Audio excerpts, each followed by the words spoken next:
both of you guys have worked with director Joss Whedon before. What was unique and different about coming back and working with him this time around? We did one take throughout the entire movie. The whole movie was one take. The whole movie was one take. I mean, it was a real risk. That was different. It was different. It's a big gamble. I feel like. I mean, truly, it was one take. No, he did. Yeah, you're saying that you did. Yeah, when it was just like, Yeah. What was different?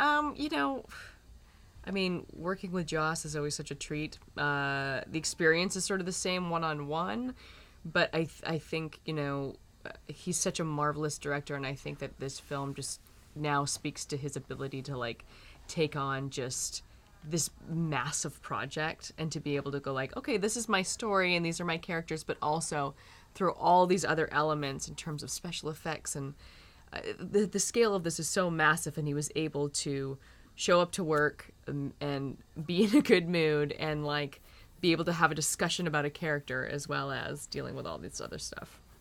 Now, Jeremy, you were able to shoot on a lot of different locations around the world. How was that able to either help or hinder you as an actor in the performance that you were able to bring?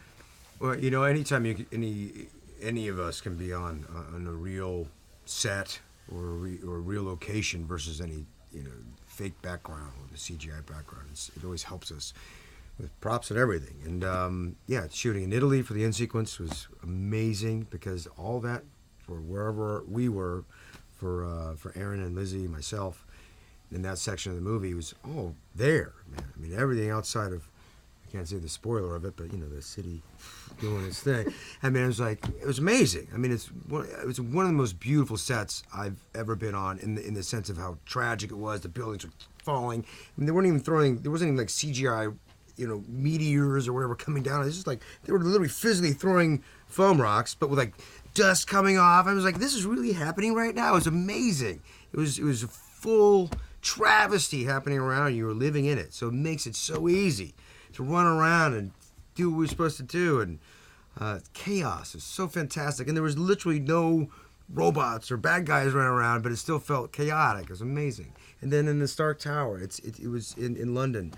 Again, one of the most exotic sets in opulent. I mean, it was amazing. I mean, everyone wanted to live in this set. It was so beautiful. I've never seen anything really quite like it in any job I've ever done. The sets were just fantastic, and I rarely had to do green screen or out in the woods. I mean, just really tremendous. I mean, I had so much fun being in those locations. Now, after Captain America: Winter Soldier, Maria is in a very different place now. Tell us a little bit about where we find her and who she's working with now and what we can expect for her as we move into the next Avengers film. Yes, well, S.H.I.E.L.D. has been dismantled, and Maria Hill has sought employment with Tony Stark at the Avengers Tower.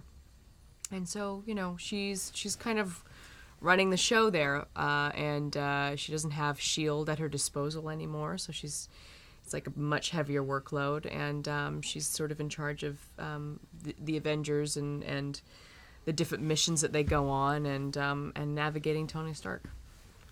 All right, well, that's it. Ladies and gentlemen, you're watching Hey You Guys! Hey You Guys, huh? Hey You Guys. Is that from the Goonies? It is indeed, yes. Nice. Hey You Guys!